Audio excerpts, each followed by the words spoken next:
Welcome to Eye on the Illini. This is Mike Cagley. Good evening for Illini fans.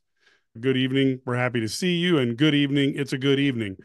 Got Matt Stevens with me, and it was quite an event tonight. Illinois had 60,670 people at the game, full sellout.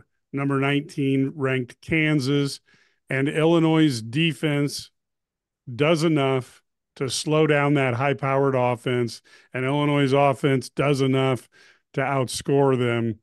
It was a really, really interesting game because at times I thought both defenses were significantly ahead of the other offenses at times, and then not always that way. So it was a really crazy game.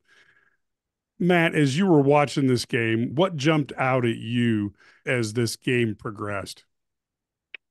They did it. Like these young men and these coaches and everybody in the Smith Center, they did it. Like, man, give credit where credit's due. They've been hunting this kind of a W at home for God knows how long, and they did it. I mean, and I don't think, look, people are going to point to the four turnovers, um, and think that there's some sort of random thing. Good defenses turn offenses over. It just happens. I mean, I don't buy into it being random. I think this defense has turned a corner under Aaron Henry in the sense that I think that they're hunting the football a lot more than they did last year. And they've got some returning guys that have more experience that they didn't have last year. And I think you had a Kansas team that thought they were going to roll in here and play the same kind of defense. And that didn't happen tonight. And I think that you saw a Kansas team roll in here and think, well, Illinois is just going to roll, like, eventually give it to us, and that didn't happen. Everything that they've talked about, Mike, in the offseason came to fruition, I thought, tonight, other than the fact that I still don't think they ran the ball from guard to guard in between the tackles all that well. But I don't think Kansas was going to let them do that, like, just willy nilly. They were going to have to earn every yard that they got there. Um, but Illinois didn't get out of Barry Lunny didn't get out of what he said he was going to do on August 1st, which is, this is who we are. This is philosophically how we're going to win. This is, I mean, everything you just described, Mike Cagley, is called complementary football, right? The defense played well enough to turn Kansas over and make big plays. The offense didn't shoot itself in the foot, and when they had opportunities to make plays, they made them. And we've gone 2 games now with Luke Altmaier not making a turnover. Um, Everything about this team is what Bielema thought this was going to eventually be. And on a night where you play the number 19 ranked team in the country at home in your first sellout of the Bielema era, they did it. And by God, they did it. And I mean, I'm not trying to quote Frank Sinatra, but by God, they did it their way too, right? I mean, I felt like if Illinois' defense could get turnovers, and I felt like if Illinois' offense didn't put itself in a bad position, they had a really good shot to win the football game. And I said it, I wrote it. I did, Mike. Like, this is the most important game that Bielema's ever had here. And I'll be darned if he didn't, you know, everything that he said when he took the job about what this program was going to be built on, they did. Like, you know what I mean? And kudos to everybody in the Smith Center because the 365-day turnaround between last year at Kansas and tonight is pretty jarring. And I think that it bodes well for the future. Mike, you sat here and you had me do a preseason podcast about what's this 2024 season going to be like. And what did I tell you? Tell me what the result of the Kansas game is. Well, they've won the Kansas game now. And by all accounts, they're going to be about a 3 touchdown favorite next week to go 3-0. There's a lot that's on the table right now for this program in 2024 that I don't know if a lot of people thought was going to be on the table after tonight. And I'm certainly not writing the obituary of the 2024 season. In fact, it's the complete opposite. I think that there's a lot to be said for the momentum continuing to build and build and build as they play quality opponents throughout the end of September and throughout October. But this was a huge win. This is the biggest win he's ever had here. And Bielema and everybody in the Smith Center, including these players, especially the players that played last year in Lawrence and played in this game tonight, They deserve a lot of credit for being able to put together the 60-minute performance that they did. They grinded this game out. It wasn't an easy game. A couple things come to mind that I wanted to ask you a little bit about. I thought it was very noteworthy that Brett Bielema brings in a freshman running back in the fourth quarter of a game like this, and two of those carries were unbelievable pressure carries. Not that they all weren't, but gave him a ball in this type of situation. Have they been playing hide and seek with him to keep him away from the Kansas cameras? Are we going to see four backs in this repertoire from now on? I just thought it was noteworthy the way Valentine got trusted in a high pressure situation, and he came through. You and me both, Mike Cagley, because it was the questions that I asked Brett Bielema and Luke Altmaier and everybody I could. They put Khalil Valentine, a 19-year-old freshman, in what normally in football lingo is called the 4-minute drill, where you're trying to run the clock out when there's 4 minutes left to go and win the football game. They put a 19-year-old true freshman in that situation, and they put the ball in his hands. And Luke Altmaier told me tonight that Khalil Valentine was part of the game plan, and so no, I don't think they've been hiding Khalil Valentine. I just think that they thought, we think we've got three guys, maybe four guys with Jordan Anderson's 100% healthy that can really help us at some point during the year. And so kudos to that 19-year-old young man who comes in and doesn't really like in a way like Caden Fagan did last year, didn't really have a depth chart spot that you could really pinpoint and go, okay, that's how he's going to help us. But I'll be darned if Brett Bielema, since the middle of fall camp, has said, "Hey man, Khalil Valentine's going to help us." Like I'm just telling you, he's going to help us. He's not going to redshirt. He's going to help us.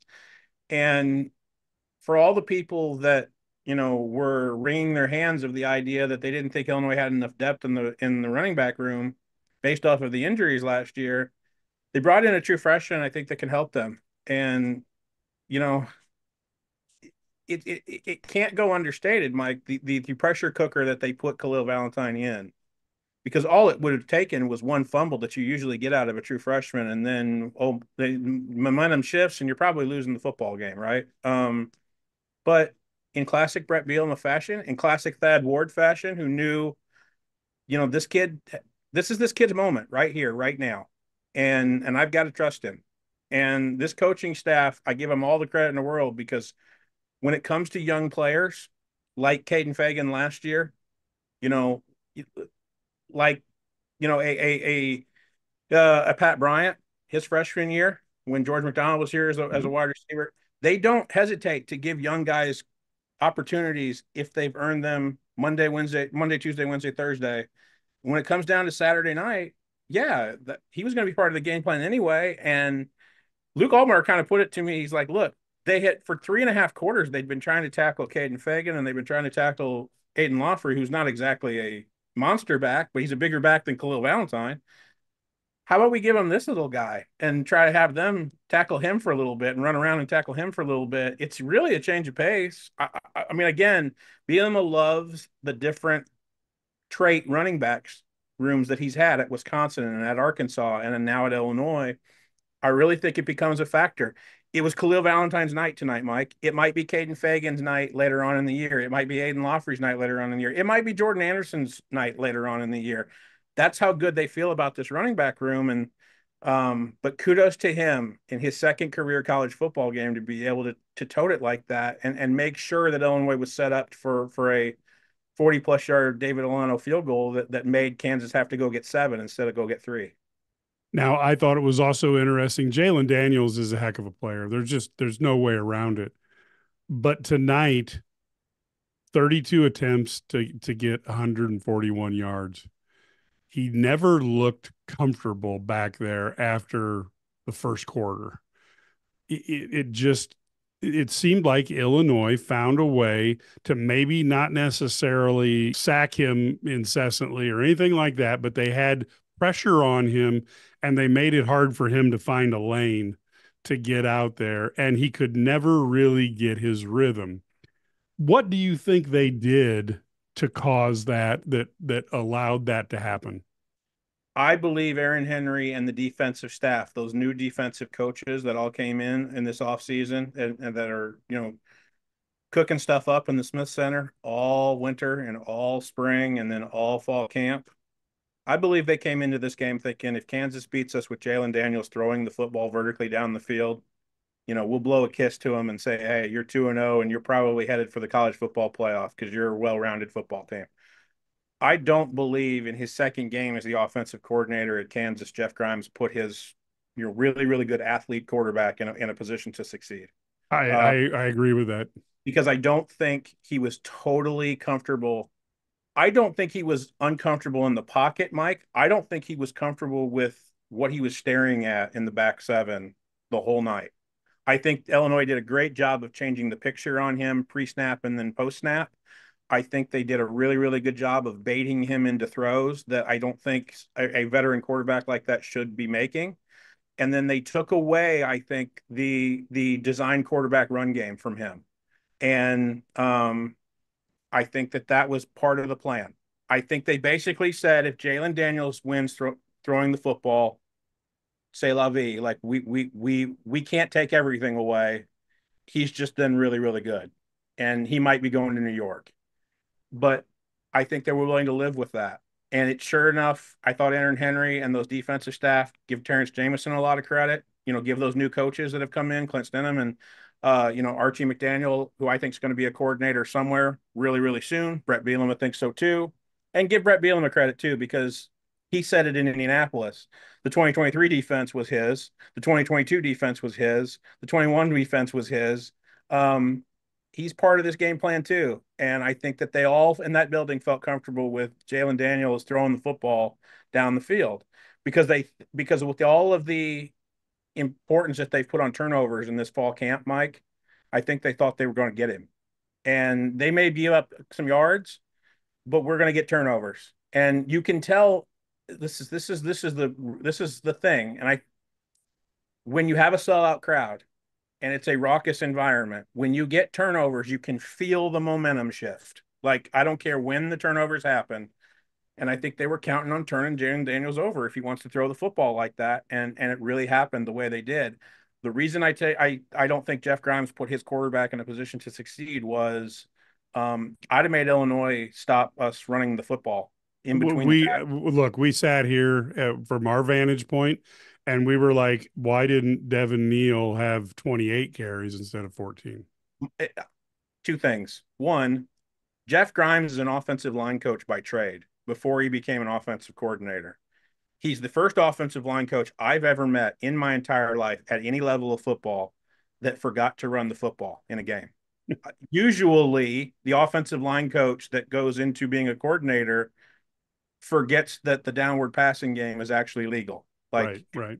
but Jeff Grimes forgot that Devin Neal. And then the second thing is whether it's Sunday morning or Monday morning, somewhere in Lawrence, Kansas, Devin Neal needs to walk into Jeff Grimes' office and go, "Hi, I'm on this team. I'm on the roster. Like, what are we doing here?" Like, because that young man was getting 6 or 7 yards per carry. I mean, and they were doing it right down the gut of Illinois, right down the throat of Illinois. I don't feel like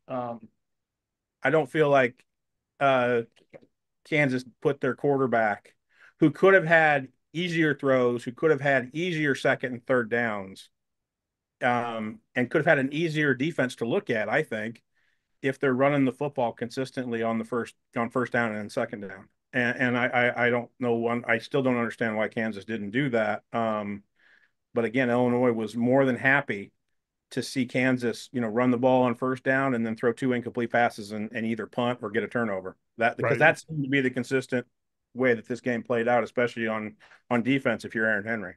Daniels was uh, with the athleticism of the defensive backfield of Illinois with a little bit of pressure. For example, the touchdown pass to Grimm would have been a very simple pass to just drop it towards the corner of the end zone, easy catch. And Grimm, because the pass was just thrown to the wrong part of the body, turned it into a really hard play. They still got 6 points on it, but I just felt like Daniels, under all the things that were going on, was it really diminished him a little bit tonight. Now, I wouldn't want to depend on that, but tonight when it counted, Illinois was able to rattle him. In terms of Illinois' offensive attack, Zachary Franklin may have made the catch of the season already here in week 2. Sure. Uh, can they get the ball to him and Pat Bryant a little more often? They were playing against two of the best cornerbacks as a combo in the country. But I thought those two guys showed very well when Luke did throw the ball downfield. I thought he was fairly accurate tonight. He didn't put the ball in uh uh precarious situations. I'll give you Exactly. the fly route down the sideline that Zachary one-handed caught. There's a lot of things going on there. Yeah. I thought Kansas jumped and Luke thought he had a free play and they didn't throw the flag on Kansas. Then I think the Kansas DB that's a hold. Yeah. I'm sorry, but like, and they didn't flag that. And then your 24-year-old 6th-year or 5th or 6th-year wide receiver decides, heck with it. If you're not going to make a call, I'll just make a catch, And the routes that they ran with Pat Bryant to get him open, they've been doing that for like 2 years. Like, I mean, you've seen that in the spring Yep. game, and Yep. so there's a comfortability with Luke Altmaier and Pat Bryant that's been fostered over 2 years now, and I think you're seeing that. So yeah, I think I do think, look, you're going to see the two senior wide receivers on the field an awful lot, and I do think that there's a comfort level with Luke Altmaier, I, it's funny, if you had told me Luke has now gone 2 games without committing a turnover, and look, there were a lot of opportunities for Luke to have a turnover tonight, like, and Yep. he made chicken salad out of chicken, you know what, a lot on plays that looked bad after the snap, right? And so, but if you'd have told me that, I would have said, well, maybe Luke's trying real hard to not turn the ball over. I don't get that sense. I know that there was a lot of, consternation in our game room about, Luke being checked down Luke and all that. I looked at the halftime stats and I would have rather had the Illinois quarterback stats than the Kansas quarterback stats after 30. Exactly. And I sure as heck would have rather had the Illinois quarterback stats after 60 minutes than the Kansas quarterback stats. And again, complimentary football isn't sexy, but it wins you football games.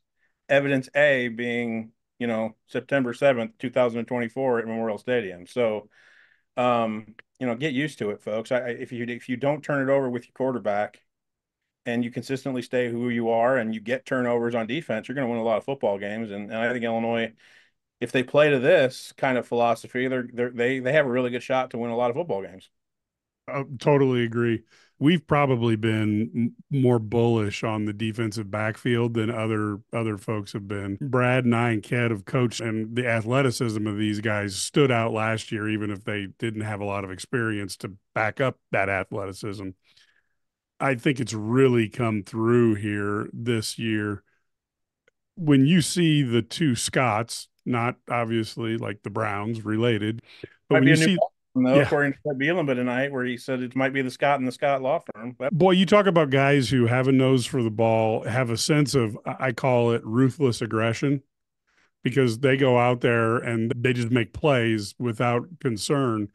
Ruthless aggression could be their nickname, but they made a huge difference on this team.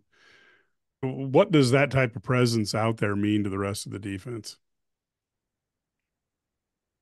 Wow. Well, it means that they have two veterans back there that they can trust, right? I mean, Miles Scott and Xavier Scott have been doing this for multiple years, and have felt good about it for multiple years, right? Um, there's a um there's a there's a comfort level back there, right? And look, I was bullish on it because look, they went in the portal and they got cornerbacks, right? I mean, Aaron Henry didn't think all was hunky dory back there, right? Or he wouldn't have portaled as much as he did. But these returning guys have made plays, and they made plays tonight. And look, Miles Scott used to be a wide receiver, so when he sees the ball that Jalen Daniels threw to him, Like that's I asked him about his pick tonight, and he goes, sometimes quarterbacks just make throws that they shouldn't make. And when they do, I got to catch it. And I felt like that one was just Jalen Daniels. I don't know what he saw, but he threw it right to Miles Scott. The Right. other one, I thought Xavier Scott baited him into it. Like I thought he really did. And then the yeah, look, I think when Lovey was here, we talked about the turnover fairy an awful lot about if Illinois defense got turnovers, they were great, and when they didn't, they were bad. How many defenses can you say that about? Because I think when this defense gets turnovers, they're great. The cool thing about the 2022 defense was they didn't really have to get a whole lot of turnovers, like because they were that good. They did it really without getting a lot of turnovers. The fact of the matter is the 2023 defense had opportunities, I think, to make those plays. And I've talked about this with a lot of their guys, and they just didn't. And there's been a major emphasis on turnovers in this fall camp, and you're seeing that come to fruition right now. And Aaron Henry put a big emphasis on we got to start making plays to turn people over. And sure enough, tonight they turned Kansas over 4 times, and they were huge. Red Grange wasn't just a football player, he was a legend. Discover the untold story of Illini great Red Grange in a new novel by Doug Vilhard called The Golden Age of Red. This captivating book takes you back to the 1920s when a humble young Illinois player transformed into the galloping ghost and electrified the nation. Get your copy of The Golden Age of Red by Doug Vilhard today. Available on Amazon and wherever books are sold. Anything that came up in the post game is you had opportunity, obviously, to talk to Coach B. You had opportunity to talk to players. What anything jump out at you as you were going through and having those discussions? I think quietly Brett Bielema realizes how important tonight was Yeah. because I think he realizes he's never had a sellout here. That's pretty cool. He's never had a big win like this at home. That can help. Um, I just think he quietly recognizes this was pretty cool, and this is what I've been talking about. This, and then look, like Mike, you know this. Like I've been on this, you know, I've been riding this fan base pretty hard when it comes to football about, passive aggressively just being passive aggressive toward football. Kudos to everybody that showed up tonight. Kudos to everybody that came. Kudos to everybody that made the environment the way it was. We heard a whole lot of that, whether it was from Bielema or from players. And I'm curious what the return of investment is now on this. What going forward is the Central Michigan crowd going to look like? What going forward is the Purdue home crowd going to look like?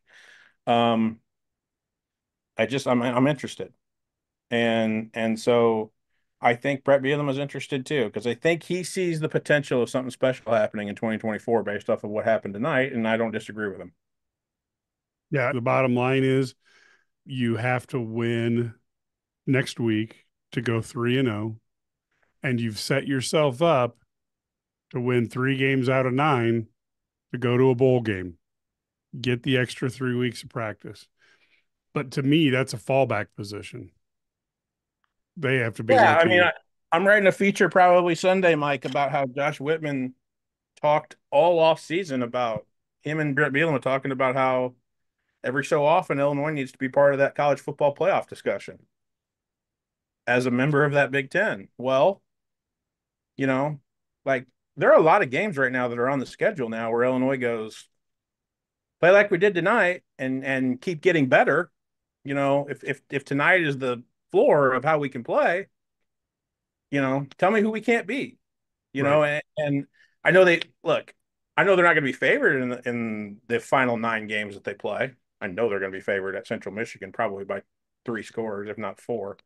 Um, but the other 9 that they're guaranteed in the regular season, I know they're not going to be favored in all 9. Hell no, of course I know they're not going to be. But they're going to be favored, or they're going to have a significantly better chance to win those games. As I said, look, 8-9 is on the table now if you beat Kansas, right? Because everybody kind of feels like, you know, first of all, everybody should feel like home games in Champaign right now. If you can put 60,000 in for this, you're not, these aren't easy road games for people anymore. So that shouldn't be the Right. case. And if you can win these games by being who you are and you don't have to like trick it up, which I don't think Illinois did. They beat the 19th ranked team in the country doing exactly what they said they were going to do when camp opened up on August 1st. I found that fascinating. Yeah, they're going to throw the football. Of course, they're going to throw the football, but you know, they philosophically beat Kansas up for 3.5 quarters. And, you know, again, it was a run-based play action philosophy and the quarterback didn't turn it over, and so there's a lot to be said for how Illinois won and the fact that, they did win because there needed to be some ROI on return of investment on what's going on here in the Brett Bielema era. And look, everybody who wears orange and blue tonight should be feeling really great about their head coach and their defensive coordinator. And well, we sure answered a lot of questions tonight. If you're walking in the Smith Center right now, you're going, man, we answered a lot of questions tonight, and I don't know if we have to deal with that for a while. And so I think tonight there's so many things that are good, and the things that are a little bit shaky are very, very fixable. So, the only thing that concerns me, I think, tonight is that I don't know if Illinois is going to be able to stop the run all year because I agree with you there. I don't know if they're set up to do it, but I don't know if Illinois plays offense to complement that idea. Okay, then maybe Illinois cannot give up 30, on defense, and give themselves a chance to win every game. Maybe. So, I just think tonight was so good on so many levels that kudos to all of those young men on that roster, and kudos to all those coaches in the Smith Center for putting something together that needed to happen tonight. I couldn't have been more convinced that something needed to happen tonight that was good, and a lot of things happened tonight that were good. Yeah, it was a great victory for Illinois. Winning a sellout is something that has been very elusive for the Fighting Illini. They got 24 hours to celebrate, then they got to get ready for Central Michigan. The only question I have of you is, how do you feel on that interior of the offensive line? That was to me, the only thing that really jumped out is I expected a little bit more of an ability to run the ball up the middle. That's not a lot to complain I about. hear you. I think Kansas thought that too, and I think it was the one thing offensively that they wanted to take away. I, look, Bart Miller is going to get on his guys on Sunday and be like, "Look, man, like we've got to run the football a lot better than we're doing right now." Because I mean, in between from guard to guard, they were concerned about the way they ran the football against Eastern. Right. So yeah, I mean, from that standpoint, I think you have to see Central Michigan as a get right game in that regard. That has to happen. Because you're going to see some defenses that are just going to flat out take that away. Just because that they've got man-childs in the middle and they're not going to allow you to do that. I thought Kansas's was a group effort more than just having a few, NFL guys up in the middle. But yeah, I think you get on, but it's the right kind of guys to get on, right? You get on a Krutzy and say, hey, look, you got to be better than this. Like you get on a Josh Getsky, and look, when they put their big people, you know, you get on a Caden Fagan for like, hey man, the one thing you did last year was always go forward. Like you can't be dancing back there. You know what I mean? Like you got to Right. go north south, son. Like that's got to happen. But I also think that they walk away thinking they have four options now at tailback that they can put into a football game, and they feel good about it. So if we're nitpicking, look, I mean, there's going to be somebody on our board that talks about they didn't do any of the things right, Um, they didn't do any of the Bielemaisms things right, where they didn't run the ball well, they didn't stop the run all that well, and they damn near gave up a safety or a touchdown again because they didn't cover a kick worth a darn. Um, but they got a W, and that's what Bielema Right. wants. And like, Yeah, but Brett Bielema would combat that and say, hey, look at how many times we ran the football. And ask a boxer how those body blows added up in the ninth and the 10th round. Because I don't think Kansas wanted to tackle Khalil Valentine by the time the thing was all said and done, because they were so darn beat up. And then now you put this, jitterbug tailback back there, and we can't get to him. Like, right. and you're able to set. And oh, by the way, boy, it seems like every time they put David Alano out there, they're going to make the kick. So that's, college #college kickers is a thing for a reason. I don't think that's going to be a thing in Champaign. So fundamentally, sound football wins football games. Uh, tricked up, you know, jazz fingers football doesn't really always win, and Yeah. it's entertaining as all hell, but it doesn't really win. Um, and look, I think Kansas goes back to Lawrence and Lance Leipold and Jeff Grimes for that matter realize, hey, we got away from who we are tonight, and we lost a football game, and that can't happen. And so I do think, you know, I think Illinois knows who they are. I think they know who they're. I think they know the roster, and I think that they leave this stadium feeling really good about who they are and what they are, and who they have on their roster that they can trust. And 2 games in, that's a pretty big darn deal. Yeah. I don't think anybody expected both Illinois and Northern to win today.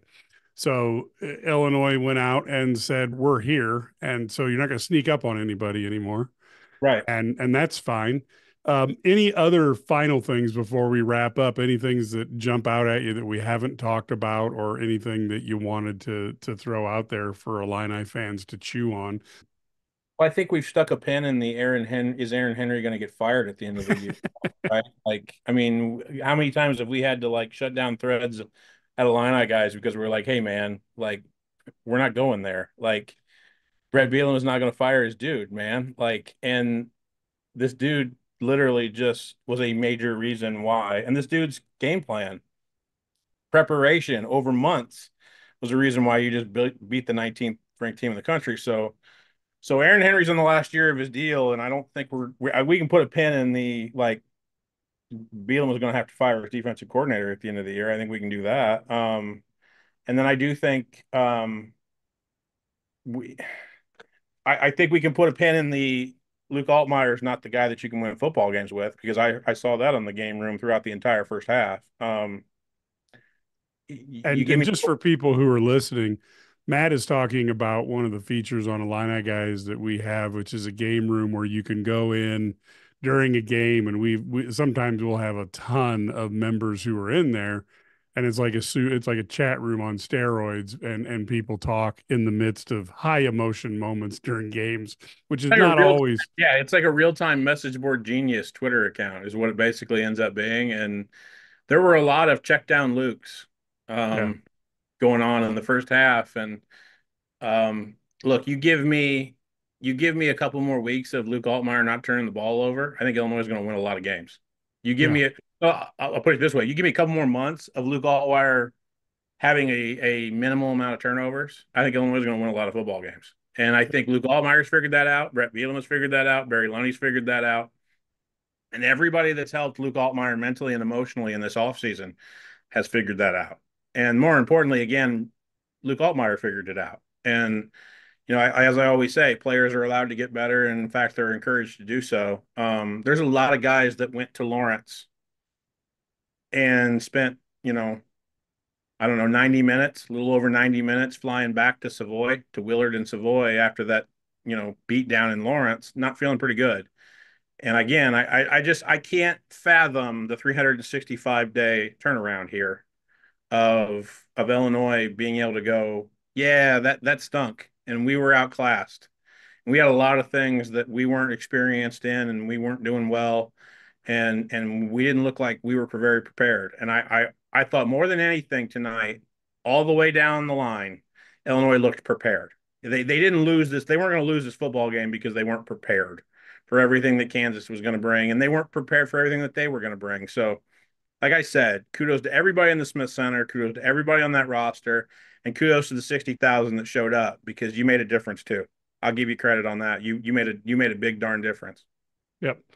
Leipold's a good coach, and let's see where he goes. He's got a ton of talent that'll be walking out the door this year, and Brett Bielema will have some talent, because if you look at the way this defense is playing, there's going to be a few of those guys who are going to be making a run at playing Sundays next year. We'll see how each guy rebuilds and keeps the talent profile coming in.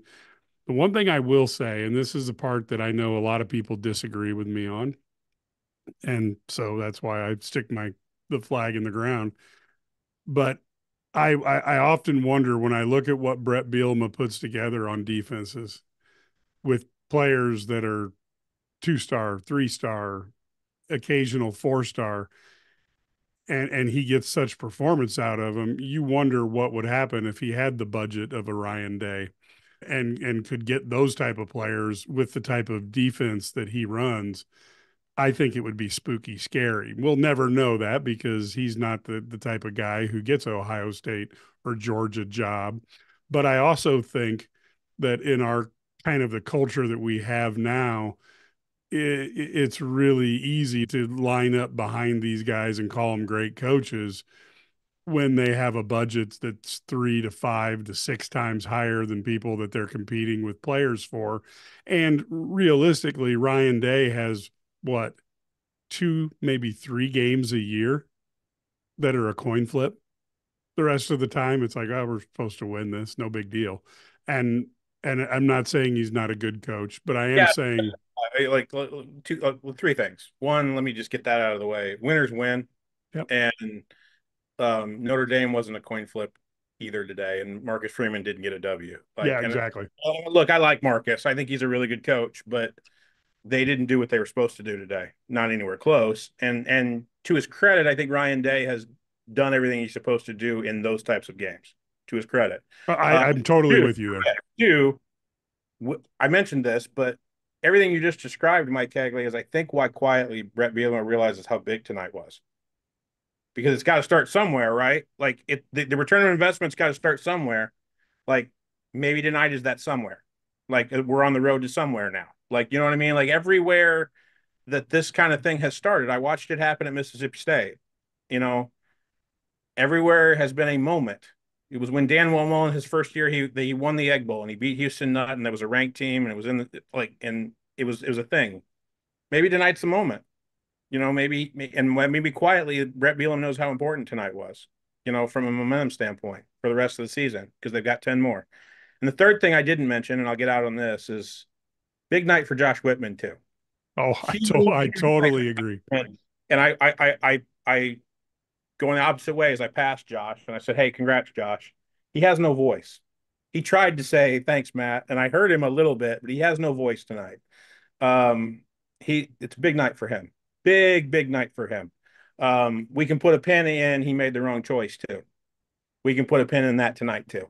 I really believe that. I do, yeah. And so big night for Josh Whitman to be able to stand by his head coach and say, "Hey, look, I picked the right guy." And when Kansas comes to town, not only are we going to get 60,670 in the building, but we're going to win a nationally recognized football game against a ranked team. And they did that. And so everything that Josh Whitman believed Brett Bielema could bring to Champaign happened tonight. Big win for him too. Big win for him as an administrator and a guy who needs this to go well. And so far, it's going really, really well in 2024. And there were a lot of people. We can put a pin in the Brett Bielema contract, can't we? Like, because I've been doing that all offseason. Like, hey, look, guys, you've got 2 more of this at least. Well, based off tonight, if they do what I think they're going to do, based off of this momentum win, you might have 6 more years of this. Like, I don't know how long Bielema wants to do this, but like you might have 6 more years of this now because Illinois has turned a corner, right? So huge win for Josh Whitman to say, hey, this is my guy, and my guy just did exactly what he told you he was going to do when he stood on that podium, and I shook his hand and said he's the next head coach of the University of Illinois at Urbana-Champaign. So a huge night for him as well. So again, everybody in that Smith Center and everybody in that Byfeld building is feeling really, really good about where the football program is. And I don't know if I don't remember the last time that happened, except for the 2022 season. But that didn't end well. And so you got 10 more opportunities to make this end pretty well and have it be a big, tonight could be a moment. You never know, right? And so tonight could be the moment. I really felt this way. I felt like tonight was going to be the moment everything shifted one way or another. And if you're wearing orange and blue tonight, you got a smile on your face. So it shifted pretty well. And I think Illinois got a chance to do something special in 2024 based off of what they did tonight.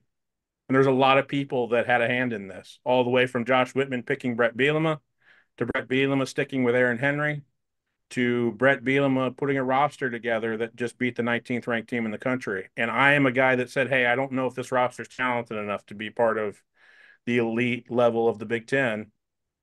And Brett Bielema has been consistently telling me this entire winter and spring and summer, hey, I think you're wrong. And so everybody's feeling good right now because Illinois has a chance to prove everybody wrong right now. And they just started doing that tonight. So it was a big moment tonight for Illinois football. And a lot of people had a hand in it. I'll wrap it with, I think it's good to see a team find a way to win against a ranked team on a night when Illinois, I think it's fair to say, they didn't have their fastball. And there would have been a lot of excuses that you could have said, well, we didn't run the ball, but boy, we played them close. Or, well, we couldn't stop the run tonight, but we played them close. And somehow through all of that, Illinois wins. And to me, this is the part where I think Brett Bielema is constantly underrated. I wonder if Illinois were to get some investment and more NIL funds coming this way, boy, he knows how to coach them up. I don't know that you can argue that fact at all. And I think there may be a day that people will be really happy that you got a coach who can coach them up. Look, I had a funeral column written if they lose. I don't care what the score was. I just don't care. I don't care if it was close. I don't care if you played hard. I don't care if you were competitive for 60 minutes. You lose this football game, I think you would have lost a large portion of this fan base. I think you would have lost a large portion of this roster that didn't see a return on investment, either party. Um, so as I said earlier in the week, this is the most important game he's ever had here in Champaign. And by God, he won it. And because he's won it, now you can experience some things that I don't think Illinois football fans have experienced in a long, long time. And that's pure optimism toward what the next 2 months could be if we play this right. And I think that look, people are going to point to me and go, well, we felt that way in 2022. You didn't sell the place out in 2022. How come? Right. And so I feel like a lot but of I think people, you needed 2022 to make this sellout happen. And that's right. the part that people get tired of me. They think I'm making excuses for the program. I'm just old and I understand what it takes to turn aircraft carriers around. You don't turn it on a dime. And Illinois is a aircraft carrier of bad football. And Right. And I so think you also needed the 19th ranked team in the country coming in here, right? exactly. Last year and having a head coach say that's not going to happen again.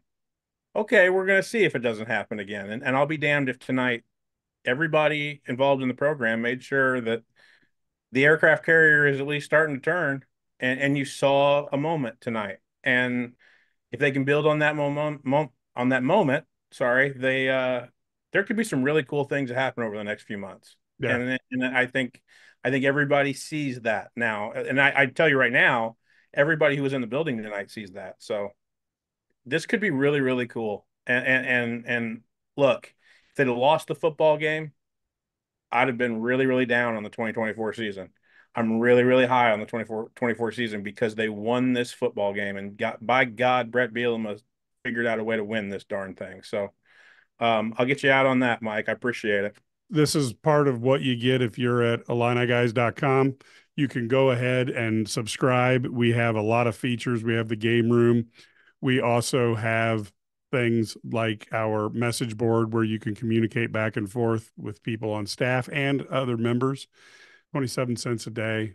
please go ahead and join. We would love to have more people on board. We'll have great coverage during the football season. Then we ramp into not one, but two really good basketball teams this winter. It is going to be a fantastic year for Illinois.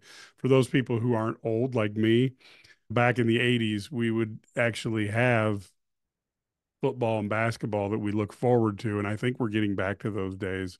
So that's a big credit to Josh Whitman and the individuals that he has hired to run those programs in the form of Brad Underwood, Brett Bielema, and Shauna Green. So there's a real opportunity here to get closer to Illini sports. Jump on board, IlliniGuys.com. And of course, you can find our videos, etc., on our YouTube channel, IlliniGuys.com, there as well. And whether it's the Sports Spectacular radio show that we also put out as a podcast, if it's Eye on the Illini, if it's even our Big Ten show we call Big Sports Radio, anytime you can share that on your social media or text it to a friend, we really appreciate it. So with that, folks, we will be back. I am scrambling to find somebody who covers CMU so we can give you a preview. Sometimes that's not always the easiest thing when you go to the smaller schools to get somebody who can give a good interview about what is going to be going on. We will hopefully be back with that on Monday night. But until then, go Illini.